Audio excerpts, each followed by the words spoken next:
আসসালামু আলাইকুম রহমতুল্লাহ। সুপ্রিয় বন্ধুরা, আপনারা যারা ষষ্ঠ গণবিজ্ঞপ্তিতে আবেদন করছেন অর্থাৎ 18তম নিবন্ধনে যারা চূড়ান্তভাবে উত্তীর্ণ হয়েছেন, আপনাদের একটি ভুলের কারণেই কিন্তু আপনাদের চূড়ান্ত সুপারিশ এটি আটকে যেতে পারে, অর্থাৎ ষষ্ঠ গণবিজ্ঞপ্তি আটকে যেতে পারে। এজন্য আপনাদের অবশ্যই সতর্ক হওয়া উচিত। কি ভুল করলে আপনাদের গণবিজ্ঞপ্তি আটকে যাওয়ার সম্ভাবনা রয়েছে সে বিষয়ে আজকে আপনাদেরকে সতর্কতা করব। যারা নতুন আছেন চ্যানেলটি সাবস্ক্রাইব করবেন।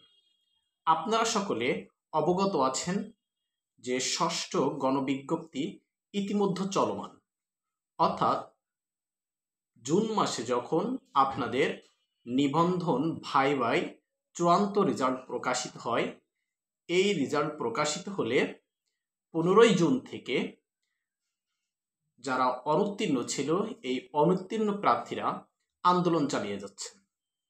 তাদের একটাই দাবি, তাদেরকে ই সনদ প্রদান করতে হবে। এই ই সনদ পাওয়ার লক্ষ্যে তারা বিভিন্ন সময় এনটিআরসি এর কার্যালয়ের সামনে আন্দোলন করছে, কোনো সময় শাহবাগে আন্দোলন করছে, কোনো সময় প্রেস ক্লাবের মোড় চত্বরে বা প্রেস ক্লাবে তারা সংবাদ সম্মেলন করতেছে। এমনকি এই অনুত্তীর্ণ প্রার্থীদের ভিতর একটি গ্রুপ হাইকোর্টে রিট করেছে, রিটে তারা রায়ও পেয়েছে। হাইকোর্ট তাদেরকে পক্ষে রায় দিয়েছে এবং এনটিআরসি কে জানিয়েছে 3 কার্য দিবসের ভিতর অবশ্যই যারা অনুত্তীর্ণ হয়েছে সবাইকে ই সনদ প্রদান করতে হবে।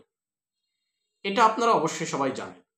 এখন বিষয়টা হচ্ছে এই উত্তীর্ণ এবং অনুত্তীর্ণ দুই গ্রুপই কিন্তু এখন মাঠে আন্দোলন করতেছে, অর্থাৎ এনটিআরসি এর কার্যালয়ের সামনে থেকে উত্তীর্ণ প্রার্থীরাও আন্দোলন চালাচ্ছে, অনুত্তীর্ণ প্রার্থীরাও আন্দোলন চালাচ্ছে। আজ 7 জুলাই আমরা জানি এনটিআরসি এর কার্যালয়ের সামনে উত্তীর্ণ প্রার্থীদের ভিতর একটি গ্রুপ তারা এনটিআরসি এর কার্যালয়ের সামনে তারা অনুত্তীর্ণ প্রার্থীদের বিষয়ে বিভিন্ন সমালোচনা এবং এনটিআরসি এর কাছে তারা বিভিন্ন দাবি উপস্থাপন করেছে। এবং তাদের যে দাবিগুলো, সেই দাবিগুলো হচ্ছে উত্তীর্ণ যে সমস্ত প্রার্থী রয়েছে সেই সমস্ত প্রার্থীর নিয়োগ সংক্রান্ত বিষয়ে যেন কোথাও কোনো বাধাগ্রস্ত না হয় এবং তাদের নিয়োগের ক্ষেত্রে যে সমস্ত কার্যাবলী রয়েছে এই কার্যাবলীগুলো দ্রুত সম্পন্ন করার তারা দাবি রাখছে। আরেকটা দাবি তারা উত্থাপন করেছে উত্তীর্ণ প্রার্থীরা, সেটি হচ্ছে মহামান্য হাইকোর্ট যে রায় দিয়েছে ই সনদ দেওয়ার, তারা এটার বিপক্ষে অবস্থান করে তারা দাবি করতেছে একটি পরীক্ষা মানে সেখানে পাস ফেল সবাই থাকবে এবং এই পরীক্ষাতে যারা অনুত্তীর্ণ হয়েছে তাদেরকে কোনোভাবেই ই সনদ যেন দেওয়া না হয়। এখন বিষয় হচ্ছে যারা উত্তীর্ণ প্রার্থী, এই উত্তীর্ণ প্রার্থীরা আজকে কি করতে পারে, আজকে হাইকোর্টে হয়তোবা উত্তীর্ণ প্রার্থীরা 2টি রিট করতে পারে। একটা রিটে হয়তো তারা দাবি করবে যে ষষ্ঠ গণবিজ্ঞপ্তি যেন কোনো ক্রমে বাধাগ্রস্ত না হয় এবং ষষ্ঠ গণবিজ্ঞপ্তির কার্যক্রম যেন এনটিআরসি কর্তৃপক্ষ দ্রুত সম্পন্ন করে তাদেরকে দ্রুত নিয়োগের ক্ষেত্রে সুপারিশ প্রদান করা হয়। এটা হচ্ছে একটা রিট তাদের থাকতে পারে। দ্বিতীয় রিট তারা হাইকোর্টে করতে পারে যে যারা অনুত্তীর্ণ হয়েছে তাদেরকে কোনো ক্রমেই পরীক্ষায় কোনো ক্রমেই ই সনদ যেন না দেওয়া হয়, কেননা একটি পরীক্ষায় পাস ফেল উভয়টা থাকতে পারে।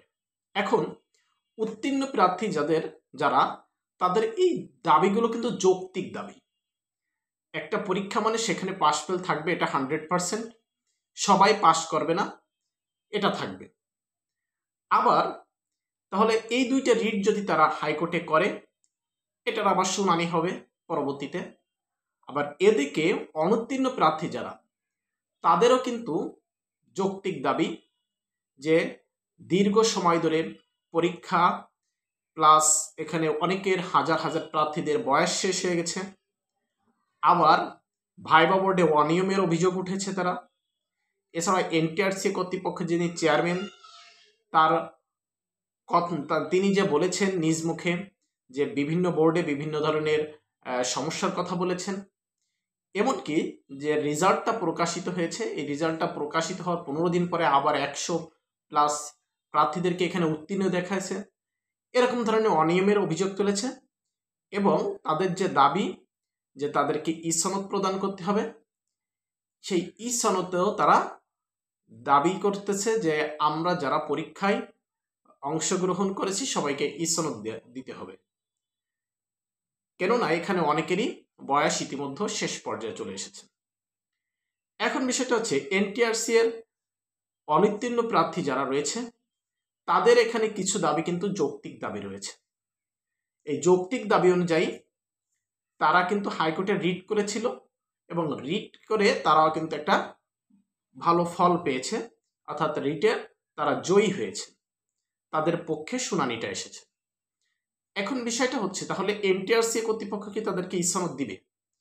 বিষয়টা হচ্ছে এনটিআরসি কর্তৃপক্ষ কিন্তু এই রিটের বিপরীতে তারা বলেছে তারা আপিল করবে আপিল বিভাগে, অর্থাৎ এই আপিল বিভাগে আপিল করার পর এটি শুনানি হবে।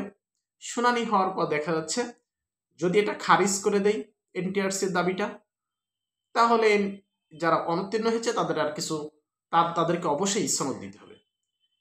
আর যদি এনটিআরসির দাবির সাপেক্ষে যদি এটা হাইকোর্টের রায়কে খারিজ করে দেয় অনুত্তীর্ণদের, তাহলে এখানে তারা আর ই সনদ কোনোভাবেই পাবে না। তবে এখন সমস্যাটা কি? অনুত্তীর্ণ প্রার্থীদের বড় বাধাটা কি হবে? অনুত্তীর্ণ প্রার্থী যারা রয়েছেন তাদের যে বাধা সেটি হচ্ছে, আপনারা আজকে জানেন আজকে এনটিআরসি এর কার্যালয়ে উত্তীর্ণ প্রার্থীরা আবেদন করেছেন এবং অনুত্তীর্ণ প্রার্থীরা এনটিআরসি এর কার্যালয়ের সামনে উত্তীর্ণ প্রার্থীরা আজকে আন্দোলন চালিয়েছেন, অর্থাৎ মানববন্ধন কর্মসূচি দিয়েছেন কার্যালয়ের সামনে। অপরদিকে শাহবাগ চত্বরে রাস্তা ব্লকেট করে আন্দোলন চালিয়ে যাচ্ছে অনুত্তীর্ণ প্রার্থীরা। এখন বিষয়টা হচ্ছে যেহেতু দুই গ্রুপেরই যৌক্তিক দাবি, সেহেতু এই দুই গ্রুপ যদি কোনোভাবে কখনো সংঘর্ষে লিপ্ত হয় বা সরাসরি সংঘর্ষে লিপ্ত হয়, তখন কিন্তু একটি অস্থিতিশীল পরিবেশ সৃষ্টি হবে। আর এই অস্থিতিশীল পরিবেশ সৃষ্টি হলে শিক্ষা মন্ত্রণালয় সরাসরি কিন্তু ষষ্ঠ গণবিজ্ঞপ্তি স্থগিত করে দেবে। এজন্য যারা উত্তীর্ণ প্রার্থী রয়েছেন তাদেরকে অবশ্যই এখানে সতর্ক অবলম্বন করতে হবে। এনটিআরসি কিন্তু তার কার্যক্রম স্বাভাবিক গতিতে এগিয়ে যাচ্ছে, আপনাদের কার্যক্রম কিন্তু দ্রুতই সম্পন্ন করার চিন্তা ভাবনা এখন এনটিআরসি কর্তৃপক্ষ রয়েছে।